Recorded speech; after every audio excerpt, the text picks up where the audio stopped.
Rebel Wilson is one of Australia's most well-recognised performers. She has made a name for herself in Hollywood as an actor and a writer and a producer. And she's also become a bit of a feature in the Australian defamation world.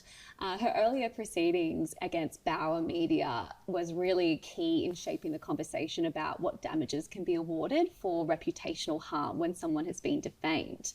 And now in 2025, she's finding herself facing multiple defamation battles, both in the United States and also within Australia.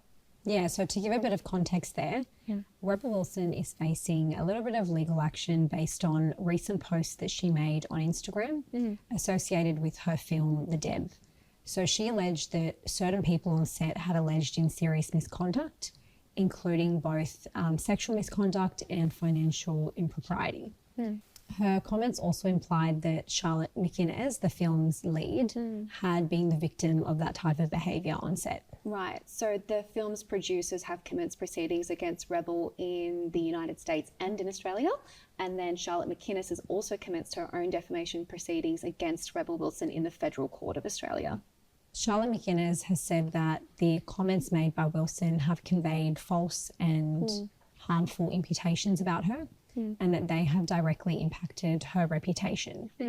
Her federal court proceedings focus on how an ordinary reader would have looked at and interpreted Wilson's comments about how they may have impacted her professional standing and whether those comments can actually be proven true. So in this situation where the comments relate to something as serious as sexual misconduct, the context in which those comments were made can't really be separated from the actual comments that were made. So that context will be really key here. Yeah, so a central issue in this dispute is whether being portrayed as a victim of sexual assault is in of itself defamatory.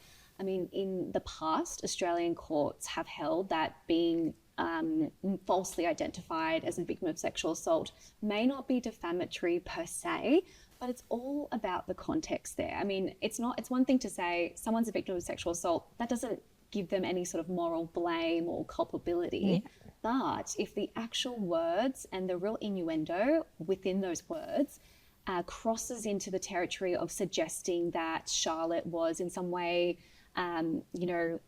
falsified her account or was involved in some scandal that happened on set, or if even she was a victim and that has compromised her professionally, that's when Rebel's comments can wade into defamation territory, and the court will be tasked with considering what will an ordinary, reasonable reader in Australia, by Australia's community standards today, think when they're reading the words that she said back in July 2024.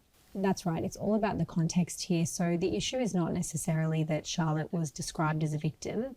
It was the comments that associated her with a broader narrative of dysfunction on set, which in that type of an industry could be really damaging to her professional career moving forward. Yeah, and as an up-and-coming actress who's just started out in her career, it's really unfortunate that she's found herself in this position. What it will always turn on is the evidence at the end of the day. So there'll probably be a fight about what is the actual meaning, what meanings were carried by the actual words that were said, and what would ordinary readers understand Rebel to be saying back in those posts. And then, of course, if Rebel is to defend the proceedings, what can she put forward? What can she prove on that balance of probability scale? So it'll be a really interesting one to follow, and I think it will teach us some lessons about what our community standards are in our society today.